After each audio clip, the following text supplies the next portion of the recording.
two, three. You're very welcome to episode 7 of Meet the Brewer Online, hosted by ourselves here, Mother Mac's Public House in Limerick. I'm Mike McMahon and I'm joined by my brother James. And this week we have Otterbank Brewing and Blending, and we extend a huge welcome from Limerick all the way up to Muff, County Donegal, to Declan. This is almost a podcast that didn't happen. We had some gremlins in the system and we weren't sure whether Declan was going to be able to join us. But thankfully we were able to iron them out very quickly. And here we have it, the live recording taken from Peggy's Parlour in Mother Mac's. Okay, let's kick it off, right?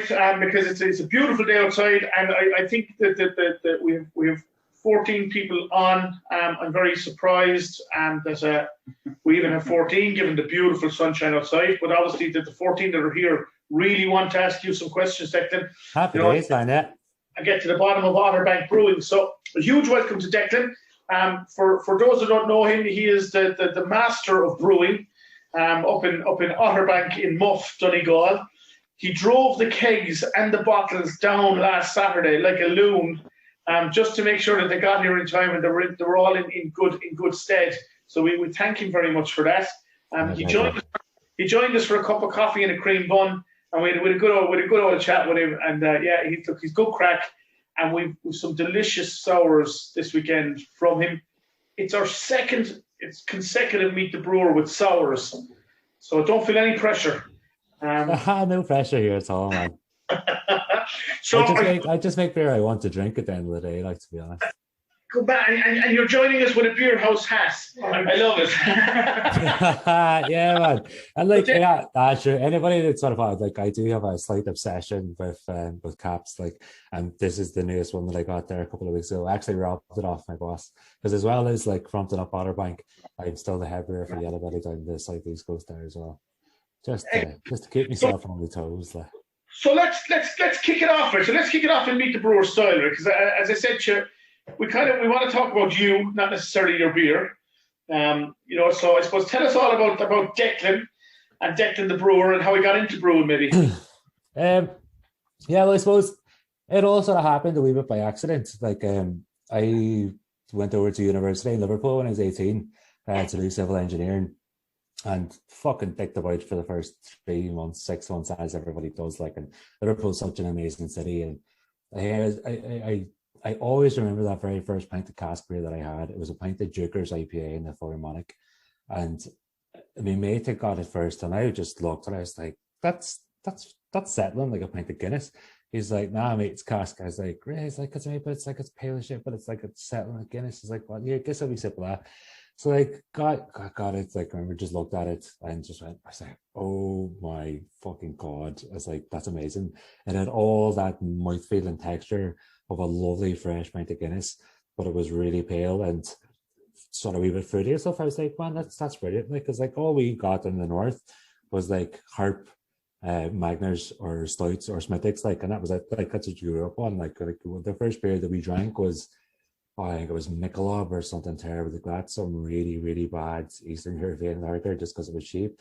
And like, yeah, it was just a big revelation tasting this first pint of cask beer. A couple of weeks after that, I got a part-time job then in a bar called Dr. Duncan's. It was run by the Cairns Brewery, which is unfortunately no longer in operation. It was a big, massive family brewer over there. So, as I say, got a part-time job there. I was really fascinated with like how cask worked.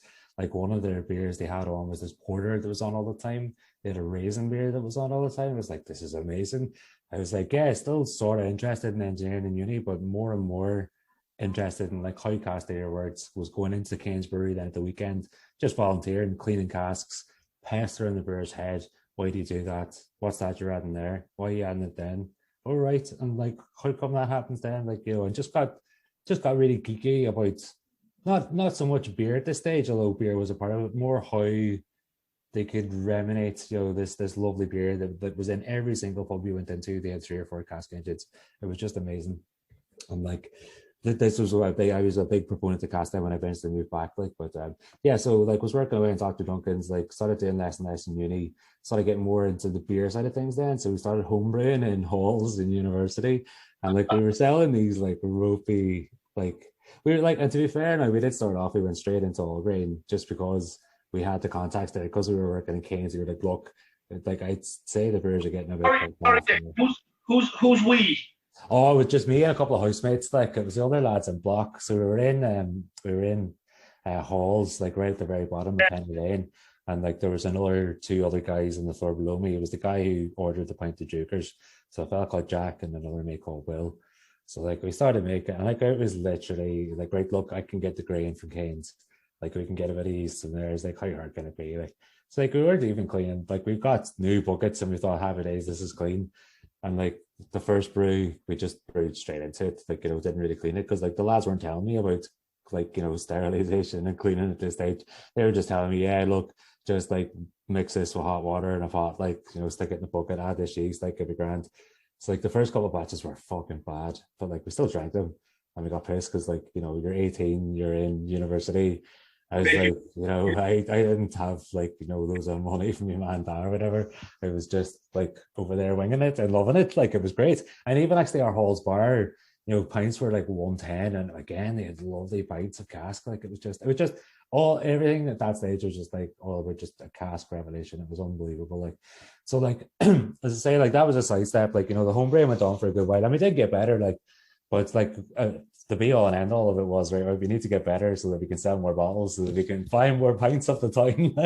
So like we weren't doing it for we were doing it for the sole purpose of buying better beer in Liverpool city centre, like basically, which is great. Like so anyway, like yeah, so battered away anyway at university, but all the time doing more and more shifts and Dr. Duncan's. Eventually left there, went over to another bar, which at the time was called the Head of Steam, which was just on Lime Street Station. It's now, I think it's a big Weatherspoons or something now over in Liverpool, right opposite St. George's Hall there. But when I went in there, they had a beautiful bank of 16 cask full hand engines, and only 3 of them were in operation. So I took it on myself, like, right, want to get all these working, want to start doing festivals, like, we're right on the train station, like, and but it was also right underneath a halls of residence, like, so like I was a massive distraction, and it was great crack again. And like we did eventually get all the taps sorted. The first beer festival we had was a fruit beer festival. So we had like 18 different lines of like all these different fruit beers from all around the northwest of England. It was amazing. And like I think then that was like 2 or 3 years after moving to Liverpool, then the sort of bug hit more about brewing. So an opportunity came up, like, so I'd worked my way up from like barman to supervisor to managing, and then I eventually moved down to a wee rural part of Derbyshire called Belper, like really stunning, like right in the middle of a wee valley and all. And we were closed for 3 hours during the day, and I used to go down fishing, or we'd set up a hide out the back. And like hopefully nobody's a vegan there. Like we used to shoot squirrels like on our lunch break and then skin them and make them into little Cajun squirrel sandwiches. Like they were really, really nice. Like it was actually really tasty. And like yeah, so that was I suppose that's the sort of time that I got really get into foraging and stuff, like because we were sort of hunted to eat, and we started growing loads of fruit and stuff to use in the restaurant of the pub, which is called the Fisherman's Rest. It's since changed owners a couple of times since then, but it was really forward thinking food and stuff at the time. And again, like cask played a massive focus there. We started hosting loads of beer festivals, and again, I was volunteering at local breweries. One of those breweries was Dancing Duck, which we then went on to collaborate with when I moved to Dublin. So yeah, I stayed there for a couple of years. Then the times that I came were like, I was really missing home. Decided to move back to Derry. Was managed there for about a week because there was just nothing going on. Moved down to Dublin, and like a very lesser known fact is I was actually the manager of the Black Sheep for about 4 or 5 weeks on Capel Street. With myself and Andy didn't really see eye to eye, like, so I ended up leaving there like for more or less as soon as I got in the door. But yeah, like with those 5 or 6 weeks I was there was great. Like, I got to learn about Brewer. I got to learn all who the heads were there. And then whenever I left the Black Sheep, I got chatting to Michael Kavanagh from who's now El Mulligan Grocers and their El Mulligan whiskey shop. So they had WJ Kavanagh's on Dorset Street at the time. So when I worked for Kavanagh's then for a couple of years, got really back into the homebrewing then, because a lot of our clientele were, or our customers, sorry, were like, we had actually David and Anya from Bogcopper used to be regulars there, who I eventually ended up buying the brewery off. And so it was, they would, come in after their work and be drinking big bottles of White Gypsy American Pale Ale and talking about the dream of opening a brewery back at home, like, Muff, which is where I was from. And then, fast forward 7 years later, and I ended up buying it off him, like. He asked, like, and then we had loads of the National Homebrew Club members were there drinking as well, and they really, really got me back into brewing. And I'm so lucky that I took that job because, like, it reignited the passion for brewing and stuff and getting back into beer. And again, the food offering there was phenomenal. So I was there for, I'd say, 2 years before Cabinets eventually closed. And, towards the end of that, I was brewing more, was doing loads more with the National Homebrew Club. Eventually met Alex Laws of Whiplash. Myself and him decided to, like, fuck it. We do loads of homebrews, like, well, we'll do a commercial brew somewhere. Let's ring around the breweries, see who the fuck is mad enough to let us do something, a big, massive beer. So I was doing bits and pieces with Brewer at the time, with Trim, whenever it was their original founding members was there. That was, Jesus, 8 years now, maybe 8 or 9 years. So we did, it was like the first Whiplash Otterbank collaboration called Farami. It was a coffee and hazelnut stout. The hazelnut, unfortunately, didn't really come out. So there's a few issues in fermentation, but it was still an absolute banging stout. So that got released, absolutely vanished. Off the back of that, I got offered a job at White Gypsy. Alex got offered a job at Rye River, and that was the start of our sort of brewing careers in Ireland then. So I went down to White Gypsy, moved away from Dublin, moved down to work with Coulon at White Gypsy for a year. Decided that you were parting company, and then you went where? What did you do? Man. So you're touching around Templemore, and it was like, one of the things was, like, I was studying for my diploma in brewing through the IBD, and I didn't really have enough time to study and stuff, and I was very friendly actually with Shane Long down in Cork. Like, before I even started with White Gypsy, I went down there. I just said to Shane. Shane actually came into Cabinets one night, and I didn't know who the fuck he was. He was sat at the bottom of the bar, and the bar was empty that night. And this American couple were in, and they were asking about all the different beers, and what makes this one special, what makes that one special. Why have you not got Guinness? Blah blah blah. I was sitting there chatting away, and I was waxing lyrical, like, about Franciscan Well. This is years ago before they were bought out. And whatever, like, the American couple left, and this fella from us was like, you spoke very well there, that was great. He's like, here, get some more pints. Do you want a pint yourself? I was like, no, I'm not, I won't have a pint, German. He's like, I'm Shane Long, by the way. I own Franciscan Well. I was like, oh, for fuck's sake. It's like, nice to meet you. So I was like, look, I got chatting to him. I said, look, anytime, I'd love to come down and just work a week for free, like, just to see the crack down there. Because I'd never worked with keg beer before. Like, all the breweries I was sort of volunteering with over in England were all cask breweries, like. So I was more nosy about that. Like, so I went down anyway 1 week and worked away, started everyone at 6, got to meet fucking all the lads. It was great crack, got to learn kegging. So whenever I left White Gypsy, I rang Shane. I was like, what's the crack, man? It's like, look, I've left. So I got a call then the next day from Nicky Lambert down in Wexford at Yellow Belly, just saying, what's the crack? We're starting a wee brewery in Wexford. Do you fancy coming down and having a look? So I was like, yeah, go on, sure, I'll go and have a look. So I went over. Lovely sunny day in Wexford, and I popped into the pub. He showed me around the brewery, and at this stage the brewery was in the basement of Simon Lambert and Sons, and so it was a 180 litre kit. Like, it was all, like, fancy and semi-automated stuff, but at the time my homebrew kit was 250 litres. So I was like, all right. I was like, hey, that's lovely, thanks. He's like, I sort of smirked. He's like, what are you laughing at? I was like, my fucking mash tun at home is bigger. I was like, oh, so you'll be well able for this then? So I was like, I fucking would actually, fair enough. So I said, I hemmed and hawed about it to start, but then I went away, and like the next day I went down a few weeks later then with my mum and dad and my girlfriend at the time, and we stayed overnight, stayed in a hotel in the town, and went out for a meal and got a feel for Wexford and met the lads again, and just fucking fell in love with the place, man.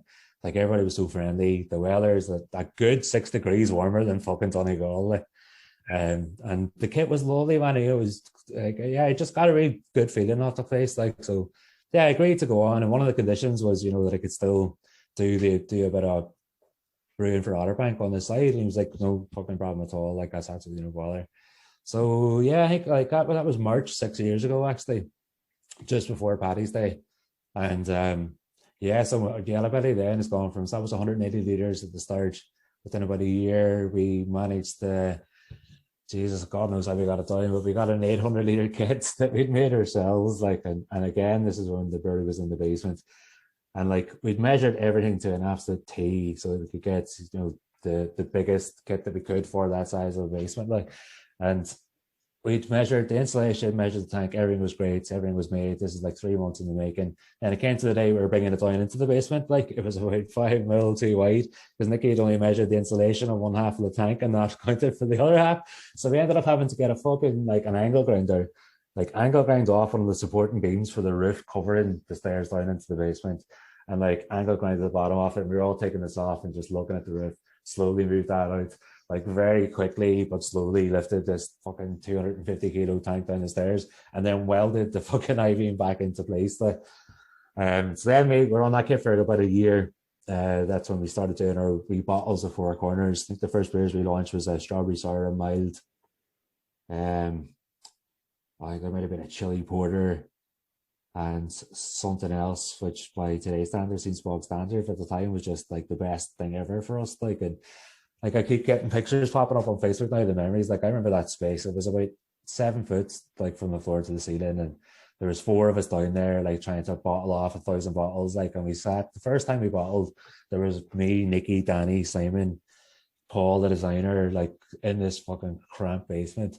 We stayed there from about 6 p.m. when we finished the brewing day, and they'd finished their bar work like until about 4 o'clock the next morning, just for 1,000 bottles. Like, whereas now, like that we're growing, we could sort of do that in about 20 minutes in cans, like on the new equipment. Like, so I think it was after about year 2.5, year 3. Then we decided to move out from the basement up to a new site up on White Rock Hill, which sort of overlooks Wexford. And we bought Brewdog's old kit, which is very much a big old manual system. So it's basically we just gone from 200 litres to 700 litres to 5,000 litres, but with no automation. So it's all very much hands-on. And I've sort of brewed every batch like since the start.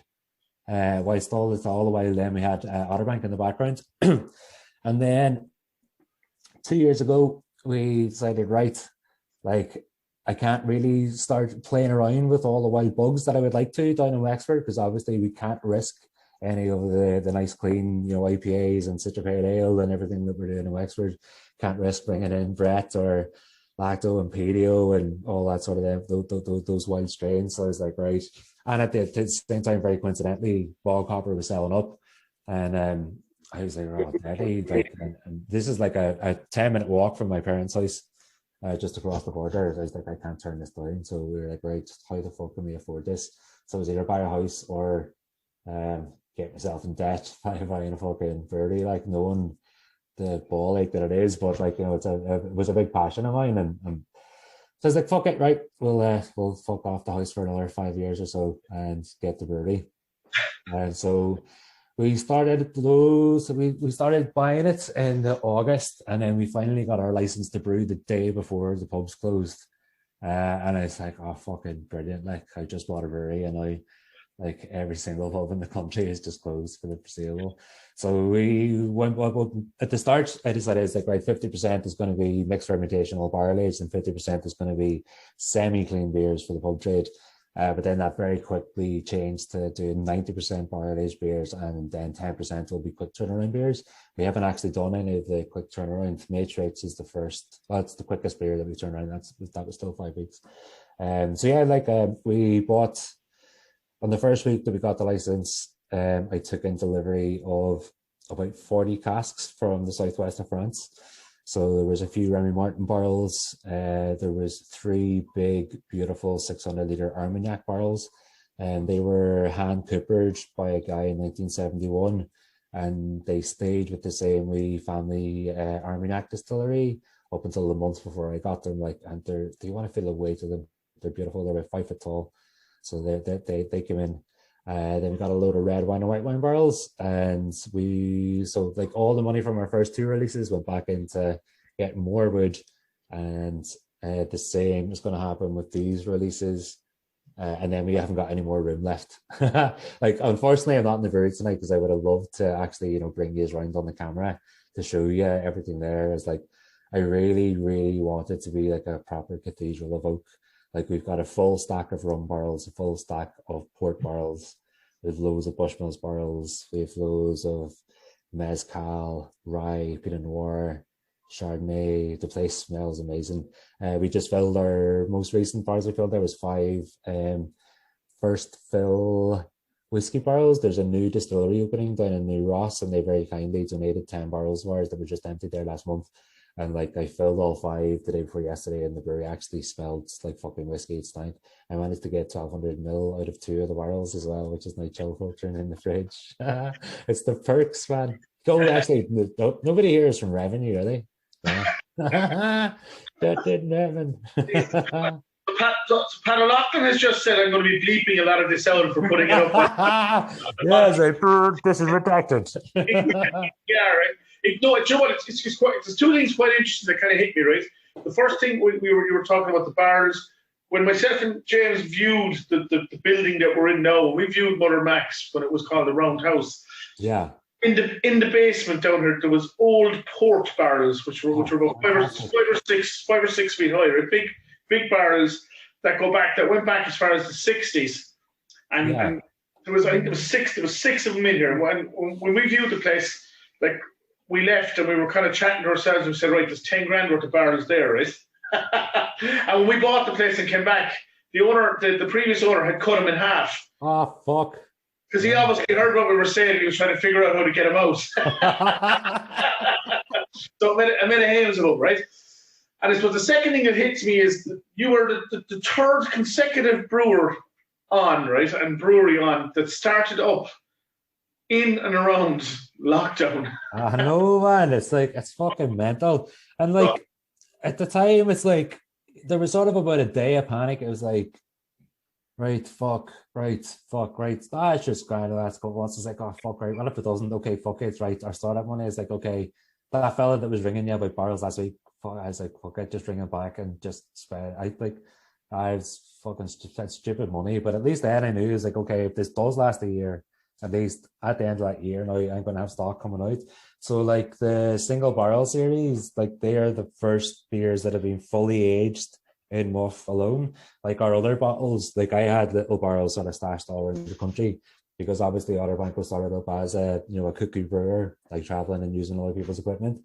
So like they were all sort of blends of beers which were aged in various parts of the country, but these 2 single barrels are the first ones that are aged fully there.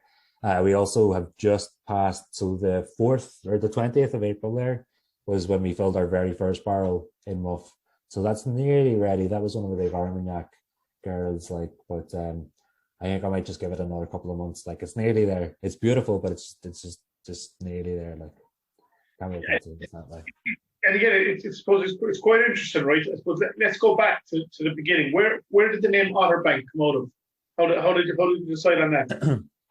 So I was born in Muff, and then we moved to like just over the border, like where we are on the border. When you open the back door of the brewery, there's a little stream 3 meters from the back door. That's the fucking border. Like we're that close to the north, and like so we used to be running up and down these roads like all as we were kids. So I was born in Muff, just up the road, but then we moved to Culmore, which is like on the Derry side of the border, but same distance. Then we moved back to Muff, then back to Culmore. So there's a little area in Culmore where we used to go drinking when we were totally legal. It was totally fine for us to be drinking. But it was just around like this the head of a bay. So like we're on like a little on the lock foil basically. We're out in the suburbs, but like right on the lock. And you sort of hop over this little wall and you sort of clamber around the beach. And it's like a little just at the very bottom of a big meadow, like, and there was a big massive oak tree that overhang the water. And we sort of tied a swing up on that, and we had fires and just kept it nice and calm and away with it, like not annoying anybody's fucking head. But every time, like the odd night, especially in the summer, and we were sort of getting there around 8 o'clock when it was just sort of dusk, you would see loads of otters just sort of scamper and jump back in the water or back up into the field. And so otters sort of stuck in my head. And then I found out 10 years later that right opposite that place where we used to drink is actually called Otterbank. It's over on the the water side of Derry. So yeah, it just sort of stuck with me then, man. And then I was sort of talking to a few mates about that, like back when I used to skate, and like one of my mates is an artist, and then she sort of drew up this little otter's head, like with the fucking cheeky tongue sticking out and the 2 skateboards crossing by. I was like, that's fucking deadly, like. So yeah, it just sort of stuck then, like. Yeah. Oh, I'm about to say, right, that there's a good customer of ours, Colin Healy, who isn't on the call right now, because when I was speaking to him yesterday, I just happened to mention to him that you had kind of a bit of a sailor's tongue. And normally he joins with his partner and their daughter. Oh, And she's sorry. quite interested, right? So she's a little young for the sailor's tongue. So If you had a say, man, I would have kept this at the watershed. Like, you know, no, started you're all swearing. right. Okay. I only would have started swearing at 9 o'clock. No, that's fine. We want the full experience, right? Okay. Pat Fitz had a question there and he earlier on, but we didn't want to interrupt you, right? And I suppose the question was in around cask beer. Why hasn't cask beer kind of made it over into Ireland or been as strong? So I think I sort of glanced over that very quickly. So whenever I started at Cavanagh, and we pretty much instantly we bought a beautiful brand new 5-handled Angram engine bay, and we had 2 other engines either side serving cider. So at any one time we had 7 casks on in Cavanagh at the time. It was absolutely phenomenal cask at the time. And at the same time, Black Sheep were doing it, against the Green were doing it. It was a beautiful time to be alive. I think we just don't have that tradition in Ireland. In England, you have got all the family brewers and all the family pubs, and we're all tied to that. Whereas over here, we sort of had the market dominance of Guinness over the years, and what started off as obviously cask Guinness then was moved into keg Guinness, and they've just been trying to streamline their products as every single bar has to be absolutely fucking identical. And the magic of cask is that every cask is still alive, and every cask will have its little subtle nuances, and the big macro beer companies wouldn't really like that. And then you don't have the art of cellarmanship really in Ireland either. I would have done a cellarmanship course over in England before being allowed to take on a really up of our own. And that teaches you about bringing in a delivery of cask, the temperature of your cellar has to be, the cleanliness it has to be, venting it at the right time, bringing it into condition, just making sure that cask is absolutely beautiful. I've just moved into a new house here in Derry, and the first thing I did was install a wee engine out in the shed and make sure its little jacket is on it and all, and I've got my little temperature proof. It's cask is magical. I mean, I always think back to one of the pubs around was called the Fisherman's Rest, and all the locals drank pedigree, and there was one customer there, this guy called Earl. He was about 68 at the time, and he could fucking tell within about a litre of how much was left in the cask, by how it tasted. He would know when it was getting down to, I was it's getting a wee bit woody there. No, there's a wee bit of the yeast coming in there. It's did you knock that cask there today? He's oh, Errol, fuck off, man. It's yeah, does it taste good? He's yeah, it doesn't taste great. I was fair enough. Even you notice English people, they've got such a pride in how that wee pint of cask is kept, and we would have similar here with how perfect is that pint of Guinness, but how hard is it to get a decent pint of fucking Guinness? It's really, really hard to get a decent pint of cask. Yeah, and it's something, right? Because I know here we were trying to do kind of a cask every month. We went away and bought it. We got a lovely cask engine in from the UK, and I suppose there was a nice little story on it. We spotted it for sale, and we sent an email to the I can't remember the name of the pub. We sent an email to the pub, just basically saying with the pub here in Ireland, we were trying to get into cask beer.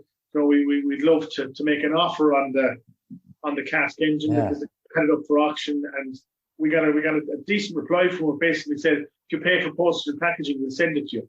So it was really nice of them, right? But yeah, it is exceptionally difficult to get cask beer in Ireland. Yeah, and to get I suppose proper cask beer in Ireland, because you can get a cask. Yeah, I suppose because I tried to do cask. Cask installations and tried to do training, but there was quite a high turnover of staff as well, in a lot of the bars, especially in and around Dublin and stuff. So it was hard to just instill it. You can't treat a cask like a keg in a cellar, because you'd be going in and people would be saying, "Oh, there's not much left in this cask," and they'd be shaking it. You're you just ruined that cask for 3 days. So yeah, it's just never really took off amongst the publicans and the people, unfortunately. But it's not our fault either. Yeah, there's a very interesting story we heard, a very famous story we heard of a cask producer who had come over from the UK to visit Dublin, and they were looking at bringing in casks into Ireland. Right. And I won't name the name of the pub that they were in, and the owner was very proud of how well they were able to manage casks and how knowledgeable they were. And the two guys from the brewery were there, and next thing there was a cask rolled across the floor. Put it on the bar counter, and and they kind of said, "Is that normal?" And they said, "Well, yeah, of course, yeah." So that kind of ended any thoughts of a collaboration, you know? Yeah, it's like I think the first tap takeover we did with Yellow Belly as well. The first cast tap takeover, it was in what was the Galway Bay bar over in the hotel? Alfie Burns. Oh yes, Burns, yeah. And same thing. So we delivered on the Thursday. The event was on Saturday, so I racked the first cask on the Thursday, invented it for them and all. And that was grand, but it sold out during the night. And then like oh, that cask is gone. We're just about to hook up the other one, and then about 20 minutes later, the same barman comes out covered head to toe with fucking hops and beer. I was like, "What happened?" He's like, "I said, oh man," it's like, "I rolled that cask over and I threw it up on the rack and I vented it." I was like, "That's what happened then." So he's like, "You upset and rolled the cask like, and then you got covered beer." So and then I would always send like, you know, a wee card on top of the cask just because I know that the training's not there. And it's like, you know, this has to be set here for about 2 days or 3 days, or I'd always try and pop out or at least go out and tell you know, shows like, you know, this service is free. It's like, I will happily come out and show you, you know, how to install the cask engine, how to support and stuff. But that's the same. If you ever want to do cast down there as well, I will happily rack off a wee 20 litre. I have a handful of 20 litre casks up here. I think 20 litre pins should be the way to go for, or you know, tap it up on a Thursday and hopefully it's gone by a Sunday. Like, great. So okay, let's understand, right? Because I mean, like, okay, here you are, right? You're the head brewer with Yellow Belly, quite successful in Ireland, selling a lot of beer, and you're driving from Wexford up to Mull on a weekly basis at this stage to see home, but as well as that to brew in Otterbank. How does that work? Yeah, but so I do like 36 hours down in Wexford and tried to do that I was doing it on a Tuesday, Wednesday, Thursday, but it was just absolutely breaking me, man. So I did it now Monday, Tuesday, Wednesday, Thursday.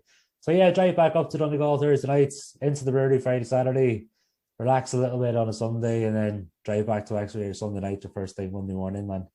I just keep going. Like, I mean, it's absolutely breaking me, man. But like, sure, like, if it wasn't worth it, I wouldn't be doing it, man.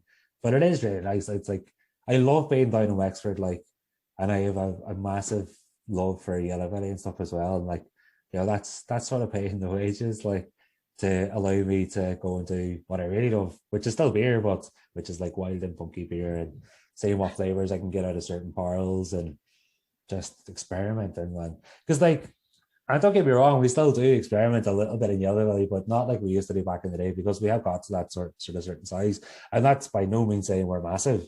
Like, we're not. We're just really busy with the core range.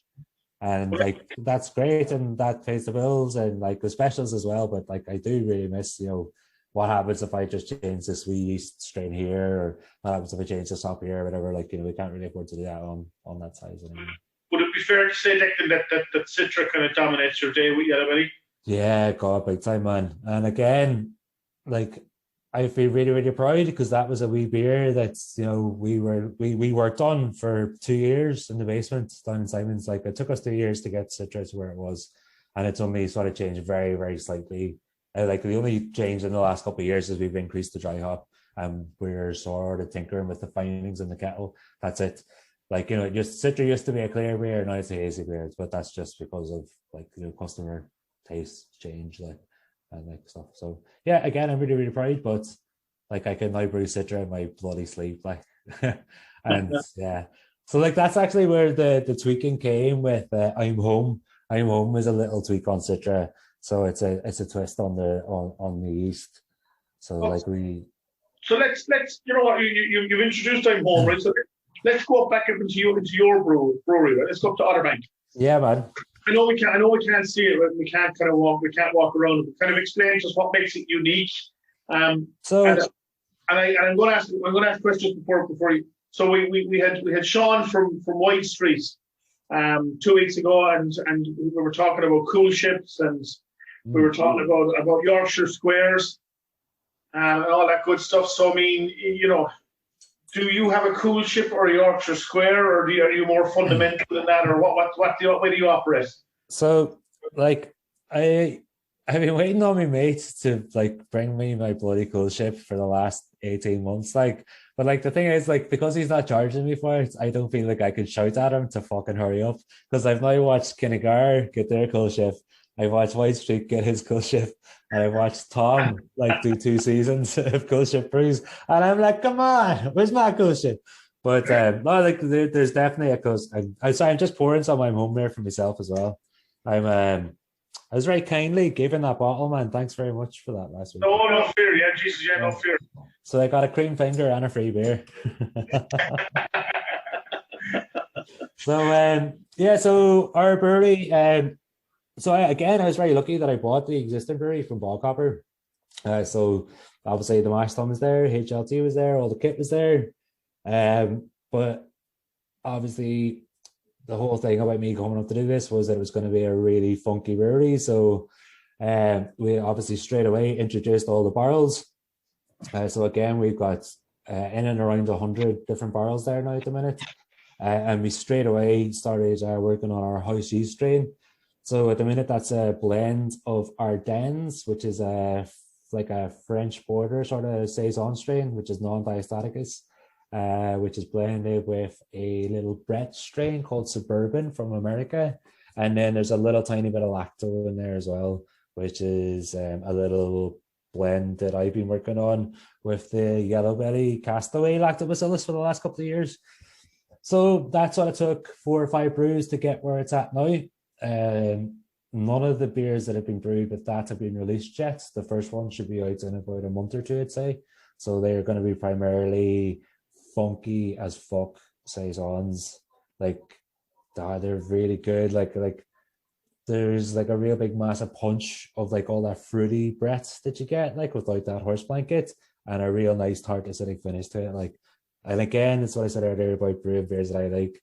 It's like I like super funky, like quite dry, just acid beers. Like I really love that. Like, maybe tell us, like, okay, so you brew a lovely Castaway down with the guys in Yellow Belly. That would fall under the kettle sour kind of heading, right? And you obviously don't do kettle sours where you are. No. What's the difference, and what makes your beer so unique and so good, right? Because it is quite good, right? We're here drinking a Matrix out of can because it's gone and growing. Yeah, so I suppose the best way to explain my sour process would be with either of the single barrel series beers. So both Brandino Weiss and Damson. So this would be like my way of brewing a Berliner Weisse. So it's based off the Mad Fermentationist book. So it's like a no boil Berliner Weisse. So it would be like quite heavy. Like again, I always use Belgian malt as well. Like I'm always quite particular that although Irish has got the best barley in the world, it's not, in my opinion, like the best to sort of replicate those like historical styles of sours and stuff. So we use a really nice Belgian malt, and we always use Pilsner. So we would do like 75% Pilsner and then a load of flaked oats and a little bit of wheat. So we'd mash as normal. Well, I say as normal, we mash as normal up to the point that during sparge, I would actually add quite a few hops at this stage.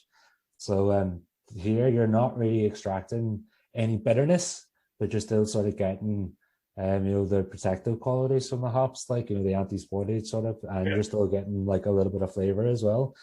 So we used super low alpha Cascade hops, like that were aged sort of by 4 or 5 years. Again, because I've been in Yellow Belly for 6 years, I've had the luxury of having a massive warehouse space where I was able to, get hops and put them into burlap sacks and age them up at the back arse of the brewery. Like, so we've got a load of Cascade Leaf, which only started off at about 4% alpha acid.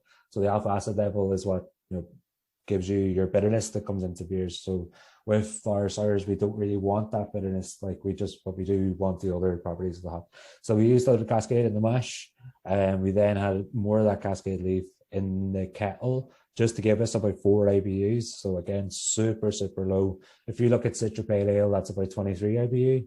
So with our 2 barrel series, I've done about 4, so like barely even noticeable. Then, so instead of actually, bringing that liquid down that we're decanting into the kettle, we don't do a roll and boil. We literally just bring that up to the boil and then cut it off. Because like we don't want to boil up all that protein. We don't want that all coagulating and dropping out. We want that to come into the kettle to allow all our bugs to have a little fucking feast and party on. Because like them eating those certain proteins that normal beers wouldn't get gives off different flavors as well.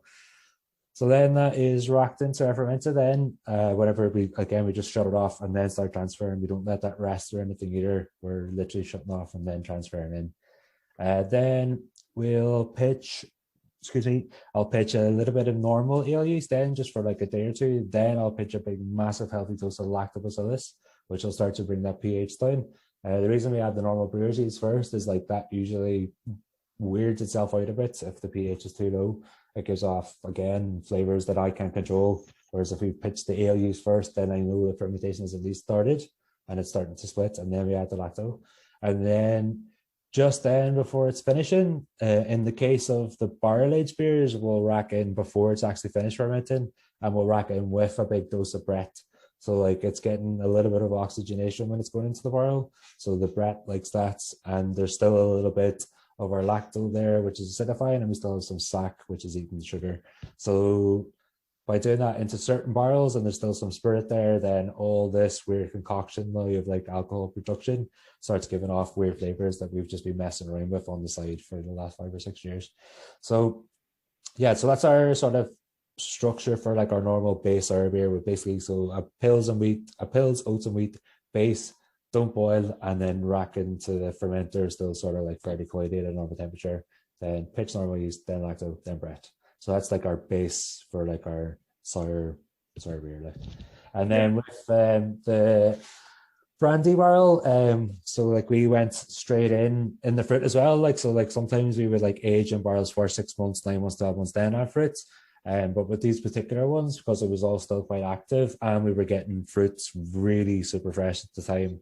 And to be honest, I didn't have any other beer to fucking transfer into barrels at the time. So like as I say, it's like beer is equal parts science and like fucking situation, and like, right, this is here now, what can we do with it?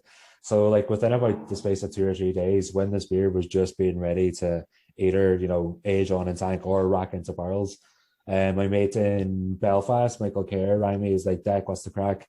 I've got a full damson tree here. It is absolutely brimming with fruit. Do you want it? I was like, yes. So we managed to get, what did I get? I got 45 kilos of damsons off this one tree, and that was 45 kilos after de-stoning. So I went on it was like a Thursday morning, picked these 45 kilos of damsons into 4 big buckets, like drove the hour and a half back over to Muff, like sat for 6 hours by myself. Like my mum was working late, my dad wasn't around. I was like, okay, this is all me again. So like these down 45 kilos of damsons, like put them straight in to the Saltern sweet white wine barrel, and then racked that beer on top. Like, so there was still a bit of active fermentation there, which helped to macerate that fruit down a bit quicker, and it sat in there for 6 months, like ate on the fruit, and then we racked off and bottled. And then with Jacinta, the brandy, up in my granny and auntie live about 3 kilometers from the brewery.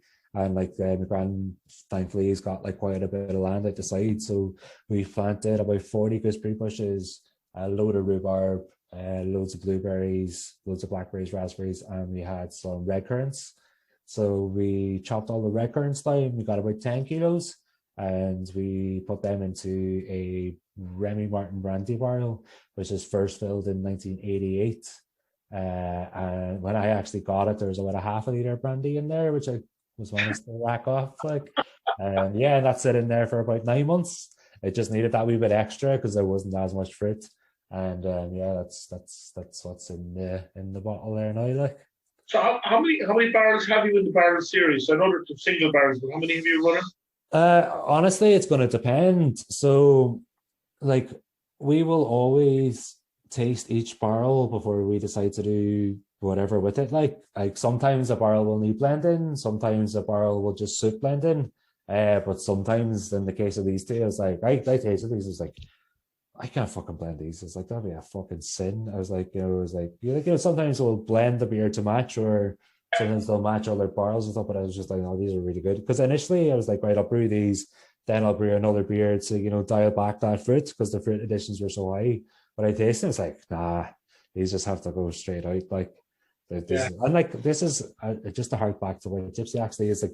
I remember when Kudon had a sour beer in barrels, and he actually had a point, to be fair, looking back. I had a taste of it. This was the very first iteration of Scarlet. I tasted it, and it was absolutely amazing. But like he said, he's like, no, he's like, that tastes amazing. So like you or other people are mad into it. But any normal people drinking this are going to be put off sours for life. It's just 2 sours too much. So like sometimes you do need to sort of scale it back a bit to, I suppose, appeal to more people. But like in the case of these, I was like, I don't care if nobody likes these. Like, I fucking drink them myself. Like they're really good. It's a very interesting point, right? So here is the question: Do you brew beer just for yourself, or do you brew it for the market, or both? Well, like, so far it's all been for me, man. I mean, like the cans, so like I have only brewed into the format of a can to please the masses, as it were, because I'm just getting told, you need a fucking can, you need a can. Where's the cans? Have you got cans? So like I had to brew a can, but then it's like, right, fuck yeah, I'm not just gonna do a normal session IPA. Like, it's gonna have a little fucking acidic tart stamp of Otterbank on it, like. So I sort of that's a bit of both, I suppose. Like normally no, but like sometimes you have to. And I suppose okay, we had some lovely beers for you this weekend, right? So we had on draft, we had Matrates, and then we had I'm Home, and then in can we have the Matrates, which is delicious out of the can. It's as good as the draft, Okay. Which is good to say, right? And then we had the 2 barrel age that you mentioned, right? I didn't realize like how like these were just happening as you were dropping them down last Saturday. So I think did you label them Saturday morning before you brought them here? Did you bottle them maybe? It's the keg. So I Am Home was that was kegged off that morning, like straight from tank. Yeah. And then Matrates was brought. That was like, so Matrates was brewed over in 3rd barrel. I went down there, took over the kit for the day, because like the fucking mobile canners won't come anywhere near my brewery. I wonder why. And just for the benefit of everyone to call, we discussed that 2 weeks ago with Sean. So Sean from White Street cans his own beer because the mobile canner will not come next or near him. Yeah, I know, man. Okay, right. So I mean, obviously there's some really interesting stuff going on up there, right? You're an exceptionally interesting guy. You're good crack to talk to, even just as we've been having conversations this week, right? You come across as being kind of quite laid back, but I don't think you're that laid back, are you? I'm fairly laid back, actually, to be honest. Yeah. I mean, when it comes to fucking work and stuff, like, I'm obviously full on all the time. Like, I live, sleep, eat, fucking dream about fucking beer and breweries. Like, but no, I'd be fairly laid back, man. Anybody that knows me knows how laid back I am, if you know what I mean. Oh, I don't know what to say. Sorry, we have a guest in the room with us tonight, right? So there's a buddy of ours actually sitting here, and he keeps it's quite funny because he's afraid to laugh because he doesn't want to be heard on camera. So he's kind of chuckling, and he's trying to keep his mouth closed. It's not funny, right?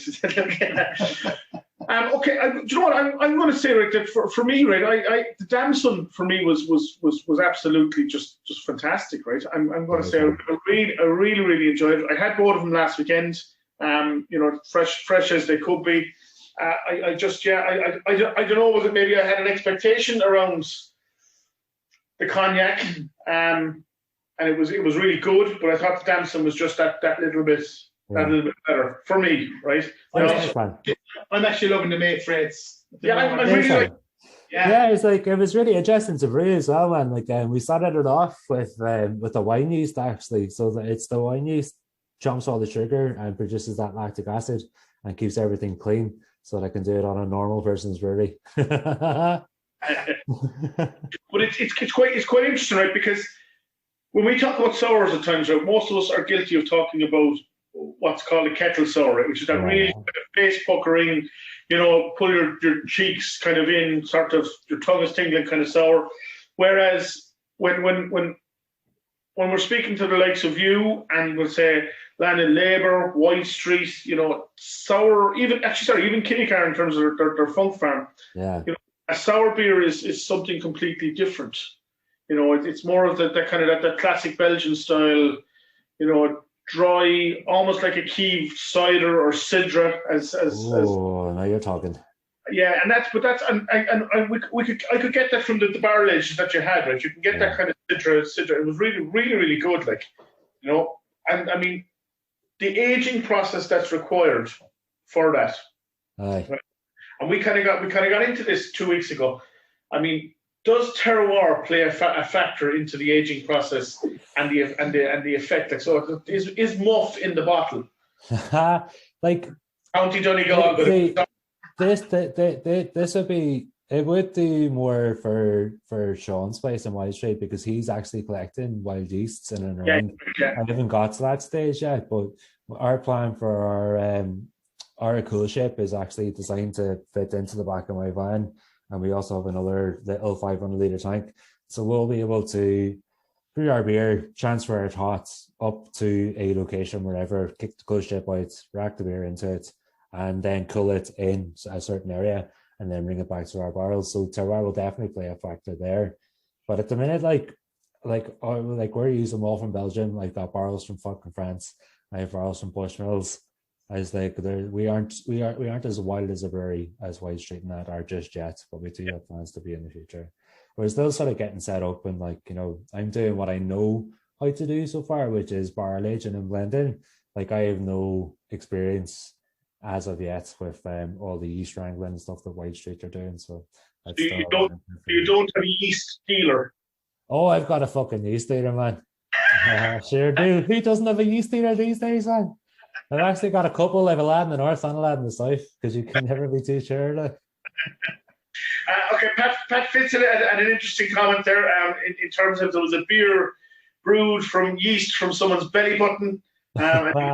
He was saying maybe a local one from Muff.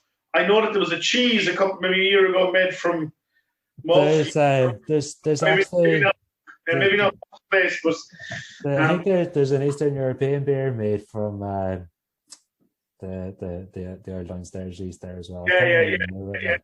And it's definitely a cheese because I remember reading about it. Yeah.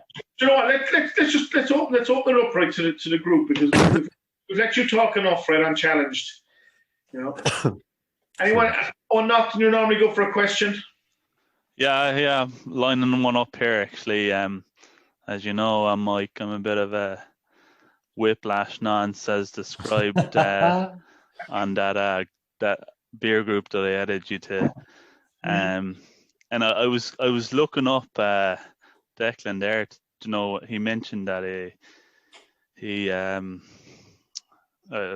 knows the Whiplash founder, and I came across a funny tweet on Twitter. Said Declan Nixon is an arsehole. # Yellow Belly Beer. So I'd love to know, Declan, do you know what that's about?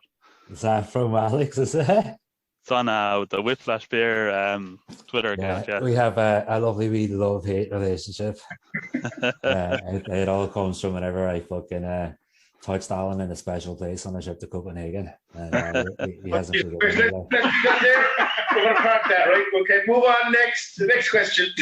Pat Loughlin has a question there. He said, what was your biggest mess up that you've ever made? Yeah. What's the biggest mess you've ever made brewing?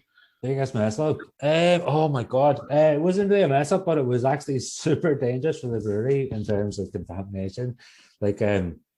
Obviously down in Yellow Belly, we're boiling 6,500 litres of wort, and to make Castaway, you sort of have your 6,500 litres that are all boiled, then you pitch your lactobacillus, and you sort of need to keep it at a certain temperature for 24 hours. But there was actually, the elements failed, and there was a little hole in it, which was leaking out the back of it. So if we had to go and buy like 100 meters of hose to hook it to the bottom of the tank to take it that far away from the brewery because we couldn't empty, because we had to empty the tank to fix the element, but we couldn't have like basically a big 8,000 liters of infection sitting in a fucking tank ready to go for the. That wasn't your mess. That wasn't a failure. Oh, yeah, it was a mechanical failure, like. Yeah, that's an equipment. What's the biggest hames of a brew that you've ever made? Not mechanical. What's the biggest mess you've ever made? Not equipment. I've had like imperial stouts like causing me to sleep overnight in the brewery for 2 nights in a row, like because I was stuck mashed. Like that's pretty much my fucking fault. Yeah, the 2 tons will definitely fit in that thing. Yeah, no problem. So have you ever had to pour a beer down the drain? Yeah, but like it wasn't even because it was bad. It's because like nobody fucking likes drinking English beer. I made an ESB a couple of years ago, and it was fucking gorgeous. But like because Citra was selling so much, we didn't have enough kegs of it Citra, so I had to empty the ESB down the drain to fucking clean them and fill them full of Citra. That's still a fucking touchy subject as well.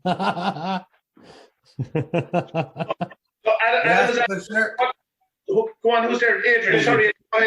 I make elderflower champagne every now and then, and I also brew a bit of beer on my own. But I can't remember if it's mates rates or I'm home. But myself and the missus, we opened up and straight away bang elderflower off it.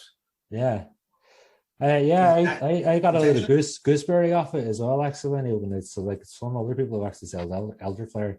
I think it's because we kept the hopping so low, but we used Pacifica, which is like quite high in aroma. I think it's coming from that, like, and the little funky wine yeast.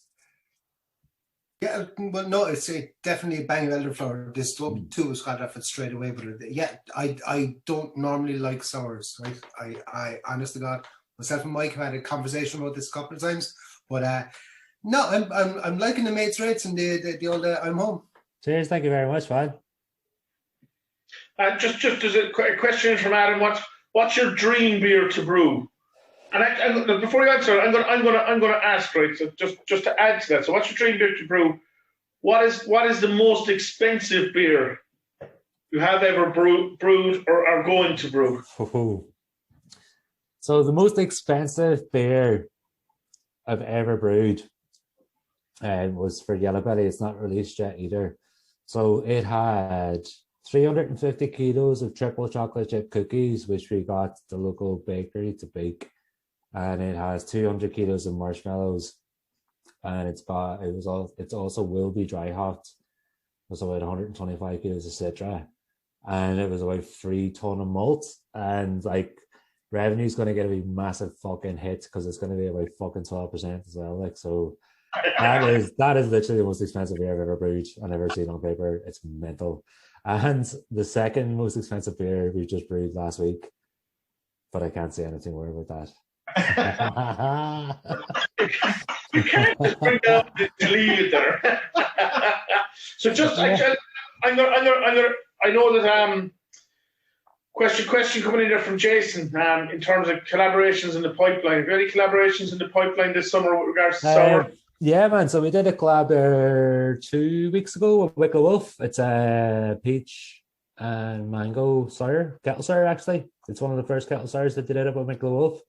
Other collaborations. Oh fuck! This is really really good too.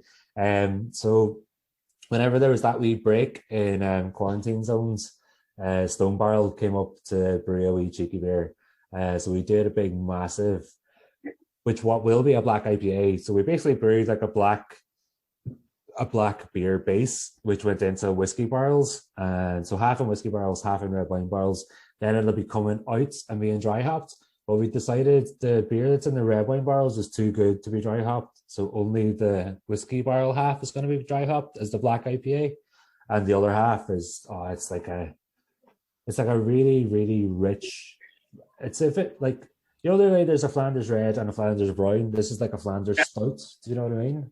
Okay, yeah. It's really nice. There's like all that red, deep, like blackberry, bramble fruits, and there's like a really nice hint of cherry, but like you get a wee hint of roast at the back, and then a wee hint of it's hard to describe. It's so nice. Like, so there's only 2 barrels of that are getting blended and bottled as is, but like, they're gorgeous, man. But like, Me, Niall, and Kev have all tasted it, and like not one of us want to actually put it on the market to sell. Like, so.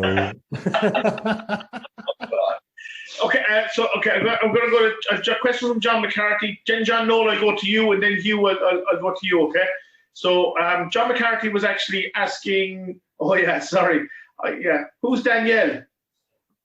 So every time a barrel is filled in the brewery, it gets christened, and Danielle is just one of my cousins. So it just happened to be a day I was filling loads of the same white wine barrel, and Danielle, Sarah, Rachel, and Emma all got filled on the same day. So just cousins. That's okay, 100%. John Noel, over to you, pal. I wanted to follow up on your question about terroir. And by the way, I'm drinking this I'm Home. I'm new to sour beer as well, and I'm really liking this. So thanks for that. But my question is, okay, so you're using some ingredients from the continent, and I was just wondering whether you think, nevertheless, that the local microbes or the climate affects the beer anyway. And if you had, for example, used those same ingredients in Belgium, would you get a different beer using the same barrels and the same technique? I suppose it depends on what you're letting into the beer, because like beer can be quite a closed and sterile process. So if I was making clean beer, like it wouldn't really matter where in the world I was. I suppose like in Muff, like unlike in Wexford, we use an RO system to treat our water, so we're stripping every last thing out of it. Whereas in Muff, we're not treating the water. So like at the minute, that's about the only terroir thing that we're doing. But again, whenever we move into using our cold ship and doing white beer, then it will start coming back up with terroir again, because we're using those, we're using the bugs in the air to ferment our beer. But I think if I was doing closed circuit brewing, as it were, it wouldn't matter where in the world you were, if you get me. Just in terms of closed circuit brewing, we're talking like the likes of like the macros. Yeah, pretty like even not just normal brewing, as it were, as in like once it goes from the kettle, it's going into a conical fermenter, it's under pressure, and then it's going into kegs, and it's all kept away from the outside environment and using normal clean brewer's yeast. Like whereas we are still wild and funky. I am not, I don't have a cold ship up in Ireland yet, so like I'm not allowing any of the local environment to affect my brewing, if you know what I mean, apart from the water. So like I love terroir, and I think it's really fucking super important. And like I suppose like again, well, like all our fruit and stuff, like it's quite important that it's all local. But terroir will play more of a focus on our brewery in the next couple of years as we develop and settle into our roots. Okay, excellent, John. That I think that covers that for you. Hugh has. Oh Jesus, I'm gonna get a. Hugh has a 3-part question. So hang on. Okay, I remember one, you remember one, and I remember the other. Okay, let's go for it, Hugh. Those things, yeah. Look, they're pretty easy to remember, so hopefully we can go crack onto them. But anyway, first one really is like a lot of the lads I think I had a bad experience with sours, probably Mother Max actually a few years ago, and being put off of them, too sour, like puckered lips, as Mike said. That was about you. No, you were above the Wickham tap. That was Galway. And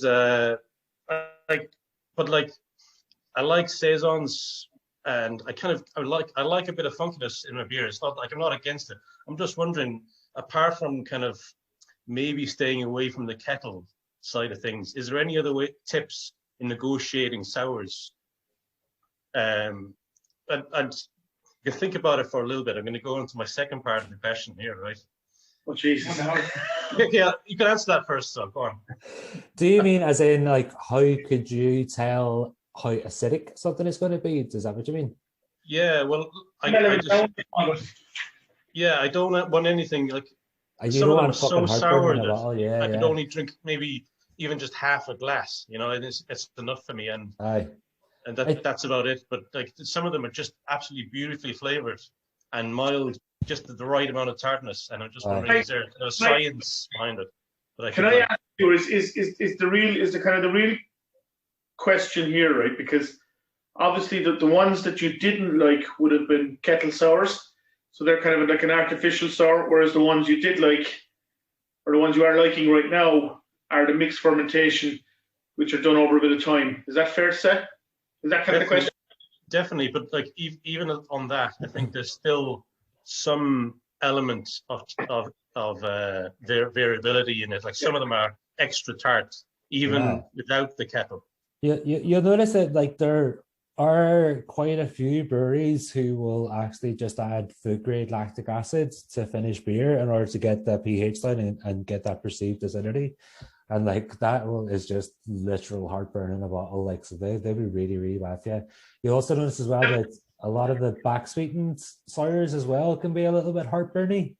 So it's just sort of knowing which breweries or which blenderies or gooseries or whatever are, you know, how they're finishing their beers basically. And it gets a lot down to personal preference as well, because like, so what some people will need a packet of Rennies in hand for, other people will drink by the gallon. Like, because like there's a few breweries that I can't drink their sours really, because they will just go straight for my gut. Like it's just down to personal preference and just researching how they're actually soured. It's like as Mike says there, like, you know, a lot of the proper mixed fermentation and long aged sours should be perfectly well balanced and, you know, just perfectly nice. Like, fair play, yeah. Thanks very much. And you know, I actually have issues with heartburn, so like sours for me is just like whack heartburn. And the stuff you made that is absolutely delicious. So fair play. Yes, thank you very much, man. Cheers. Second question, real ale. I love real ale. I'm from Wales originally, and you know, it's kind of been, you know, drinking it since before I was legal and all that kind of stuff. You know, it's really easy, really light, flavoursome. I just don't get why it's not here anyway. But yeah, man. Is there? You said there was like there isn't a scene here in Ireland. We all know that. Is there a scene over the border in Derry? Man, like there used to be a scene in the south, but it sort of fizzled out, and there used to be a brilliant scene in Derry. Like we had two Wetherspoons bars here, and they both closed there a few years ago. So we used to have, there was 6 engines in one and 4 in the other, and like because it was the cheapest thing in the bar, it was what all the sort of local alcos drank. So it was always kept in fine fettle, and it was always turned over. It was amazing. I was heartbroken when they closed. So no cask in Derry now, man, apart from my house. And then third question is, are you planning an Otterbank branded baseball hat range? Yes, I am, man. Again, like because I'm not in the brewery, I've got a whole wall of baseball caps, but there will be merch. Once I stop spending money on bloody barrels, man, I'll spend it on t-shirts and baseball caps. And a nice website and social media. And that's it, man. Yeah. All that stuff. Are you hiring a social media manager? Are you looking for a job, are you? We have young Vincent Gillooly, who's not on the call, you know, who is real. He does exist. He's not a big you know? Yeah, so it's like I know fine well I need to sort all that stuff out, man. It's like I've been meaning to update the Instagram even with all the beers I've done, and sure, all it's up there, so it begins. It's like I don't have time, man, and it's like I know everybody says like, but sure, it'll only take you 10 minutes to the Instagram, but it's like it's only 10 minutes after a fucking 12-hour day in one brewery or another brewery, or driving 6 hours there, or making sure my ma's all right, or you know, trying to find a girlfriend there. Just Declan, just ask you. I mean, I don't want to say it's a one-man brewery in terms of Otterbank, but how many of you are actually involved, or how many are actually brewing or Otterbank, just me, man. Yeah, then on the bottling days, like my mum, dad, auntie will come down and help me bottle. But yeah, it's pretty much just me, man. Yeah. So it's just me. My God, it's very lonely up there in Muff on your lunch. It's grand.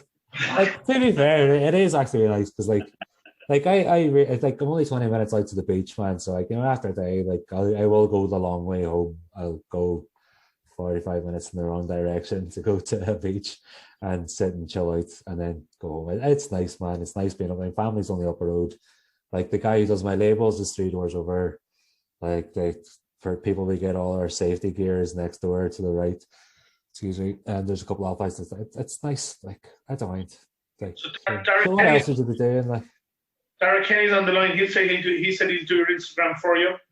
I assume he works for beer. You work for beer, Dara? Yeah, that's the, like I'm going out with his cousin. I know. No. You know what, right? We saw him coming in and we knew we didn't know the face, right? With a beard like that, we should have known.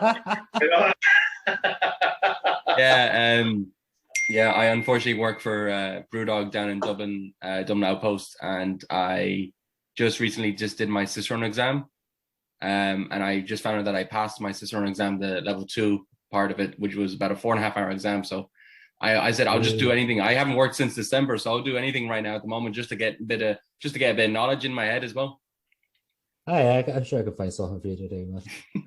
Clean kegs, clean barrels, whatever you want to do, clean the floor. I have a few jobs there. I'll talk to you after that.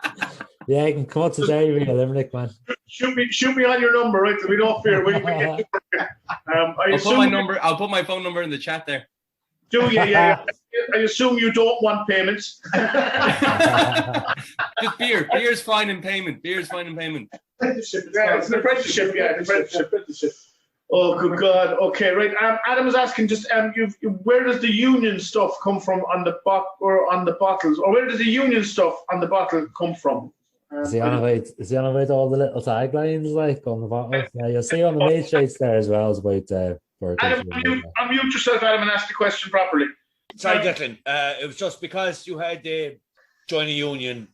Don't be. Yeah, my dad was. I think I tagged you on this already. You might we joined a union on our first weeks. Pork butcher. My grandfather was a pork butcher, but president of the Pork Butcher Society.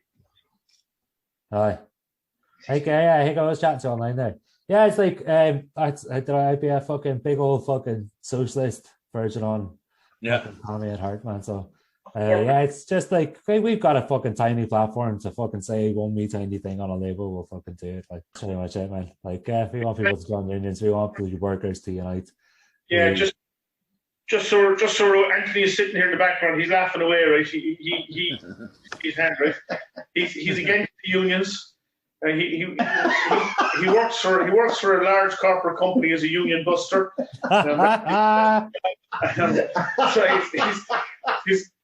I won't tell you what. I don't tell you what he did. He almost spit the beer back into the glass because he said he can't have that.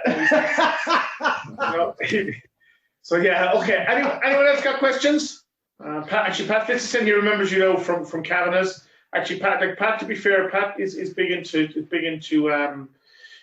cask beer and is big into his beer in general. And has travelled a bit like to taste beer. And, yeah, man. Like you always sort of laugh at people talking about the good old days, like. But see, those couple of years in cabinets, man, it was so fucking crack. See, watching junior doctors coming across and trying to drink 3 pints of fucking Weston's Old Rosy cider is hilarious. I miss those days, man.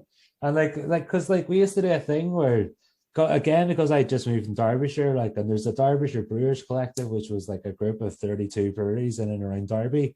So I just got back in touch with them. It's like, well, what's the crack? It's Declan. Look, we're running a real ale bar in Dublin. We've got 7 engines. We're doing about 7 casks a week. Like, is there any chance you can send some over? So it was like 32 casks on a pallet. So they sent 32 casks over. When we were done with them, we sent them around then a handful of the breweries, then to fill the casks, then back over to Derbyshire. It was brilliant. We did that 3 or 4 times, and then all of a sudden, as quickly as it happened, fucking cask was gone again. Nobody cared. It was weird. Yeah. Pat is just asking, has Brexit had an effect on you in terms of Otterbank? Yeah, you'll notice these 2 bottles aren't waxed. I can't get wax from Britain anymore, unfortunately. Yeah, not even to Northern Ireland, Yeah, that's been a problem for a while. Actually, around Christmas, in particular, there was a lot of the breweries that we were dealing with in terms of the box. Yeah. That's how we first got introduced in terms of Otterbank. Yeah, they couldn't wax the that's mad. They just stopped overnight. It's like, it's funny because there was a certain brewery we were talking to, and they wouldn't release the bottles because they weren't waxed. And we were waiting for them to put them into the box to get the boxes out. And I remember actually asking it wasn't the brewer I was dealing with, it was a person in the admin department there. And I said, what effect does the wax have on the beer?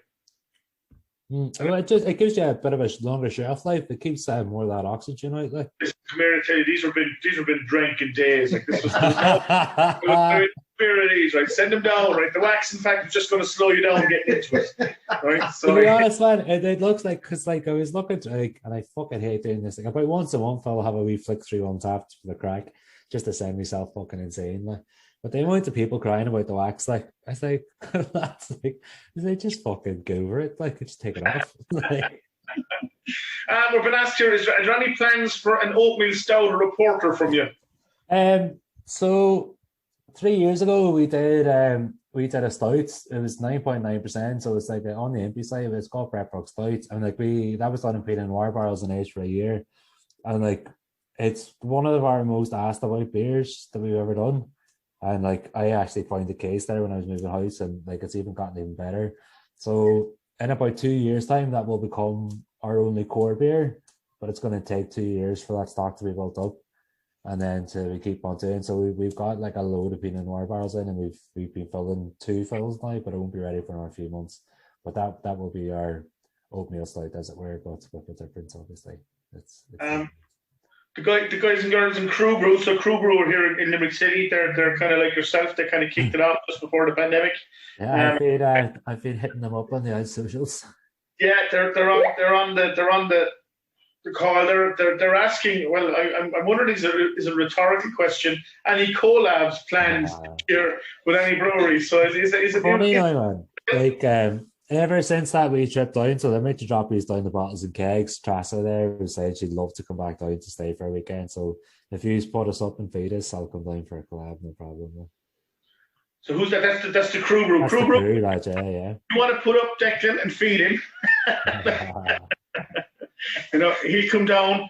And the only reason Anthony is sitting here, Declan, right now, I'm gonna. You met Anthony last week, right? You met Anthony. And Anthony was here. I did, yeah. Yeah, that's why I seen it. I was like, are they having a fucking lock-in in there? Are they?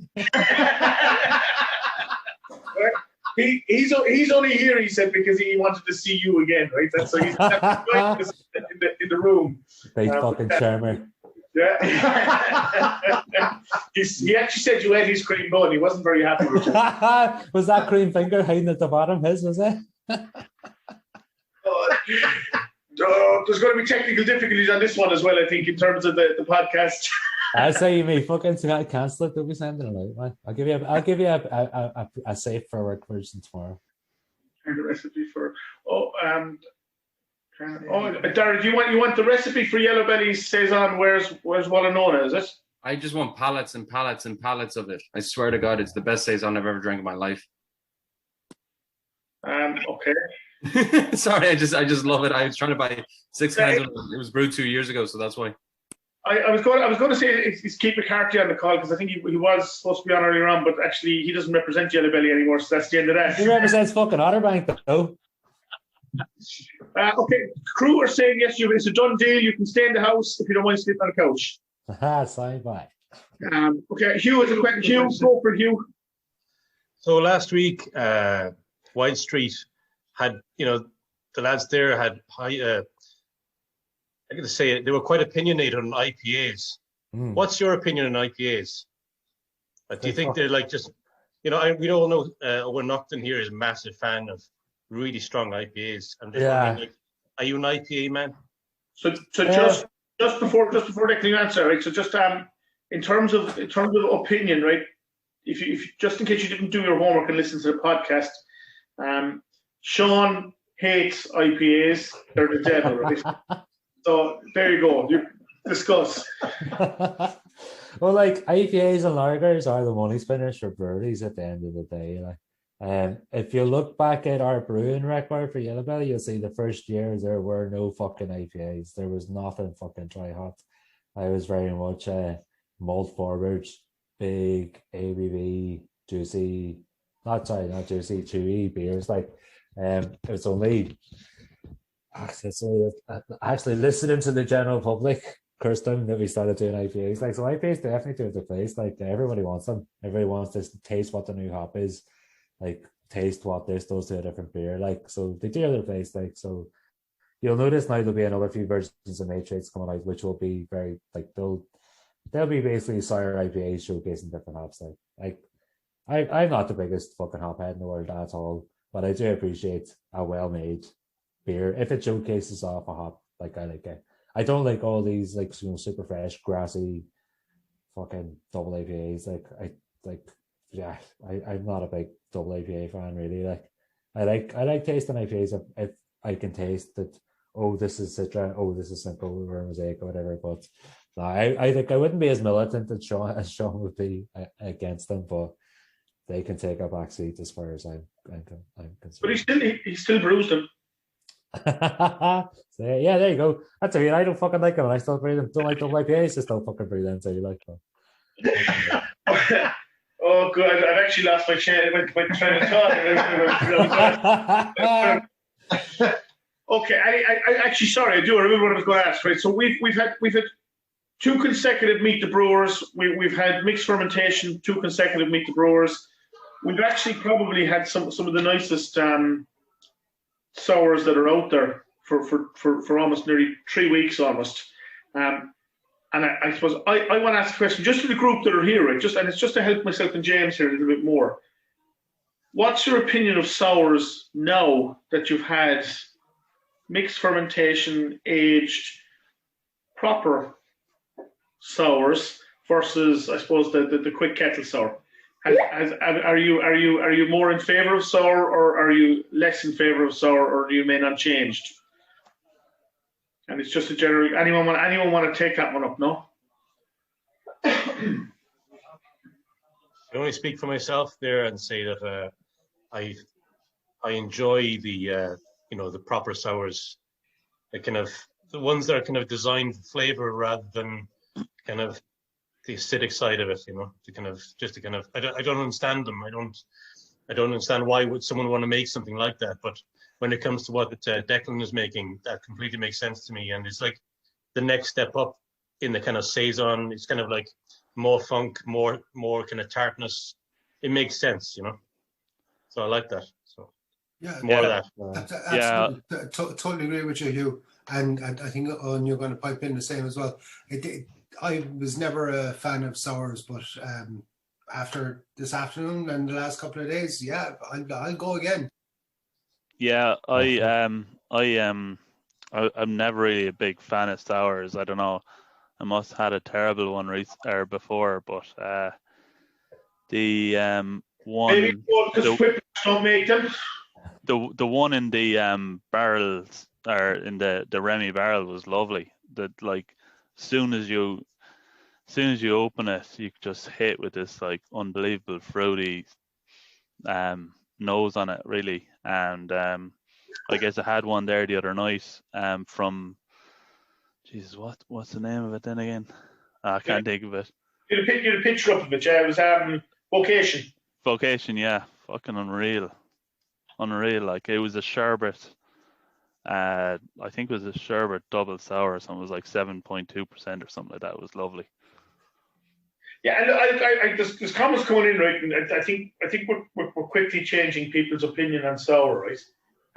But I just want to say I'm not anti-sour. I'm not anti-kettle sour either. I think there are nice kettle sours out there. And White Hag Puka was being mentioned. I quite like that, but I like sour drinks anyway, so it's really down my street. And probably my favourite sour is kind of the Otterbank from Sierra Nevada. Oh, that's fucking amazing.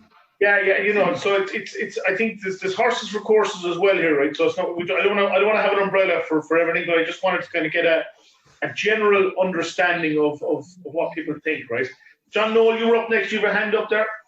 Yeah, in connection with this question about sours, and a few times ago there was a question about high alcohol beers. So I'm wondering about you guys trying to sell sours over the bar. Would you do it in pint glasses? This seems like a very refined beer to me, something that deserves a wine glass or something. So look, I think we'd always offer, no matter what it is, no matter what the beer is, it's always offered in half pint, 2/3 and a pint. I think that there are, it's interesting, right? I have a tendency, and James is kind of the same, we go for halves or 2/3 on most beers. And it's not because we don't fancy a pint, but it's just that we like, Well, we like to change. We like to swap around. So you'll have a half pint or 2/3 of it. It's still nice and cool. It's still the way it should be. It's nice and fresh. You can always get another 2/3. It's not a big deal. But there are people out there who just love the idea of having a pint in their hand, and there's nothing wrong with that either. Like, that's just, it is what it is. Could I drink a pint of this absolutely delicious Mates Rates? I could see myself doing it. Yeah. Right. The only thing, and I think, John, to your point, is it might go a little warm as I drink it, so I'd have to drink it a bit quicker than I normally would. But I was actually thinking more from the publican's point of view and the business end of it. Can you sell beer to your normal clientele that's a bit, it's not, well, to me, maybe I'm off track, but this isn't something that you go for drinking pints on Saturday night. It's much more refined. You find like a lot of the sort of craft bars would have like a sort of like a loose rule that they'd only serve sours in 2/3 glasses. Like, some sours are designed for pints. Like, I would say Mates Rates, I would definitely hop off by the pints, but the 2 barrel bottles, maybe you're right with the wine glass though. That's why I always drink out of a little wine glass. So I suppose, John, we'd actually just give the option. Like, if someone was getting a beer and they didn't know what they were getting, we'd say, look here, this one is a sour. Do you want a pint of it? Do you want 2/3? Do you want a little taste first and see? So it's just kind of. But I suppose just maybe I'm hoping I'm getting the question right. I think sometimes, John, there's a difference between being out on a Saturday night and going for a drink on a Thursday night. If that makes sense. So it's kind of in your headspace what way if you're going out for, and I don't want to say a session, but you're going out for a night out versus you're going out for a few drinks. I think if you were going out for a night out, you mightn't go for a pint of sour, or you mightn't go for a sour. But if you were going out for just a few social drinks midweek, or you probably would go for the sour. So I think you're right. I think sometimes what dictates and what mandates in your own mind what drives that is, what am I drinking when I go to the next place? Because if you start on something absolutely wonderful and beautiful, as Owen said, like QVC, Mates Rates, right? It's what do you drink next, right? So sometimes you find that people will come in knowing that they're going to visit a couple of bars, and they stick to something safe and something consistent that they can get throughout the evening. We don't have the versatility in terms of craft beer bars in Limerick City at the moment, but there are some good bars. There are some good bars that do have some good craft beers. So I mean, just even around from us, there's a couple. So the options are always there. I hope that answers the question. Okay, someone has commented here. Dr. John. Oh yeah, John Greenwood. Sorry, that was the blind pig. You keep Gaviscon in the bar. He did. You just keep it in the fridge, so you get a shot of Gaviscon if you're feeling unwell. I'm gonna say I'd love to do a sour beer festival up a Muff sponsored by Rennie's, man. It'd be it'd be hilarious. I just jump in there if I met you years ago, and it only twigged when you started talking about cask and Witherspoons, and I remember being shocked talking to you about what you were saying about cask and Witherspoons at the time. I'd been in England myself when they were never known for cask at the time. You were so passionate above and Kevin, as I remember you going down the cellar on a Monday and Tuesday night trying really to force stuff for me to drink, you used to be quiet up there on a Monday and Tuesday, very quiet in Dorset Street. Yeah, it was, man. That's Pat talking, is it? It's just amazing to sort of halfway through this video call to realise who you are and where it's come. Fucking fair play, and you make great beer. That's serious. Thanks very much, Pat. Yeah, actually, I remember your face, man. There was quite a few people. There's only a handful of people I used to run downstairs to get samples for, but we would always have a few casks resting and ready to be tapped up. Because I always thought it was brilliant meeting somebody who was actually fucking into it. I was like, yes, brilliant. I was like, here, will you taste what's next? Will you taste what's next? I think it's the way beer should be, and good session beer. Cask leads to good low strength, quaff it all day stuff. Nice to see you again. Okay. You won. Cheers, Pat. Thanks, Pat. All the best. Good luck. Can we get some cask in Limerick for Crew House and Mike? Okay, we can. Do you know what? I'm going to say why don't we park that one, right? Let's wait and see when we're up and running. We can talk to Declan then, because it's. The fucking pubs aren't open yet. I would say yes, right? And now, yes, with a big caveat on it, right? With the 20 people on the call here tonight, we can sell cask beer. Oh, Jesus, yeah, they're £2 each.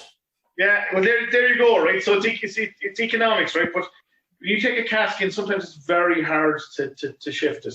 Yeah, that's what I mean. You need to have 10 lads behind it who'll have 3 or 4 pints. So I mean, I think like a cask fest. The lads and crew are sending us to a cask fest. All of this it's wonderful ideas, right? 100%. I think there has to be an element of support first, because it's like that's like I would 100% even set up. I have enough engines here to set up a bloody festival. I've got about 20 engines in the Verde. But like you need to have like a core set of like a core group of people drinking it, like, and like once you have that, like you'll notice yourself, like once a keg comes on, it's popular, it just vanishes. If you get a decent cask on and you've got people on, you know that it's going quick, then you'll turn over. But beautiful, right? So on that note, right, I'm actually going to say I want to say a huge thank you to everyone for joining us. As always, without you and without you drinking the beer, this wouldn't really be happening, right? Declan wouldn't have a job. We wouldn't have a job, right? Thanks a million, everyone. It was great to talk to everybody. Yeah. I want to. Anthony wouldn't be here. Yeah. I want to say just a massive thank you, right, to Declan. Is Anthony going to show himself at any stage? No. Look, he's topless, right? Look, let's just he's shirtless, okay? He heard that Declan was coming on shirtless, and he said, shirtless too. Right? So look, we'll just leave it there. I'm not discussing it this late or the evening, right? So I genuinely I want to thank Declan, right, hugely, right? All week we've been having a bit of crack on social media. We've been texting back and forth, right? And it's all been about beer. The beer tonight, and this weekend, has been immense, right? It's been absolutely fantastic, and I hope that everyone here has enjoyed it, and everyone else who couldn't be with us tonight has enjoyed it. And I mean, I really think that we're going to kind of second Meet the Brewer in with good quality mixed fermentation beer, and I think that the quality of it does come through. And we joked about Sean earlier on and his passion for anti-IPAs. I mean, Declan has a massive passion for mixed fermentation and sour beer and good quality sour beer. So obviously, if you see it, support it, because without everyone here supporting it, as a style of beer, it's going to die off again, right? It's going to go backwards. So support those that are supporting this style of beer. I think is. Cheers. Thanks a million, Mike. And other than that, if no one else has any other questions, I'm going to wish you a very, very, very good night. And hopefully tomorrow will be absolutely fantastic in terms of sunshine. Keep an eye on social media. I have never smoked in my life, but tomorrow morning from 10 o'clock, I will be smoking in my backyard. Yeah. I feel like a teenager going in behind. Shoulder, is it? Going behind the back of the shed doing it. I said this to Pat Fitz earlier on, right? I really do. So yes, my cat has been locked upstairs in the room away from the fear what might happen. And I'm going to do a leg of lamb and a beautiful, beautiful chicken, right? Gorgeous, right? Why am I doing both of those? I haven't a clue. It was just what I got today, right? On that note, right, we do thank you, right? We really, really do. We've enjoyed today. Yeah, thanks a million for the invite, folks. And say this time next year when I've got new beers, I'd have to come back. And so whenever we do a proper Meet the Brewer down in Limerick, man, I'd love to come down. Definitely, 100%. We'll have you back, right? I don't know, the lads and crew will put you up that weekend. How about that? Yeah. Right, go on. Love you. So, Pat Lofton said, Ihawa. Talk to you soon. We've reached the end of this episode of Meet the Brewer. I'd like to take the opportunity to thank Declan from Otterbank Brewing, to thank all those who contributed on the evening, those who bought the beer, and those who supported.